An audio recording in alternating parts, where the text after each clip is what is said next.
জুড়ে দিয়েছে আমার চৈতন্য, আছে না অন্য, দিয়েছে আমার চৈতন্য, আছে না অন্য। ঠাকুরমশাই গায়ে হাত। ব্রহ্ম হত্যা করেছি। দুটো বিয়ে বাড়ির মন্ত্র করে বের হয়েছি, আশীর্বাদী টাকাটা চাইলাম, ঠাকুরমশাই গায়ে হাত। তা তুমি ভস্ম দেওনি?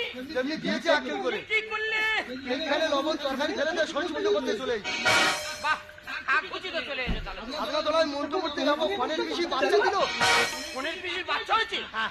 এ কি মেয়ে ছেলে? তুই তো জানিস তোর পজিশন হয়ে এসছে। তা তুই কেন বিয়ে বাড়ির সাথে যাচ্ছিস? তাও 9 মাসে পড়েছে, আল্ট্রাসোনোগ্রাফি হয়েছে, আমার লুমি নিয়েছিল কোথায়? দেখ বাবা, একটা বিয়ে বাড়ি আমার ছাড় হয়ে গেছে, এই বিয়ে বাড়িতে আমার মন্ত্র করাতে হবে, এখন আমি চলি। এই! ঠাকুরমশাই, এই বিয়ে বাড়িতে মন্ত্র করাবি? বের বাবা, ওই বিয়ে বাড়িতে নতুন বর আনি। তা তুই মায়ের ওখানে খানার করে কি করছিস? খানের করে হালকা হালকা মারছি। আজকে তো শুভ বিবাহ, জীবন মরণ খেলা, তুই মদ খাচ্ছিস?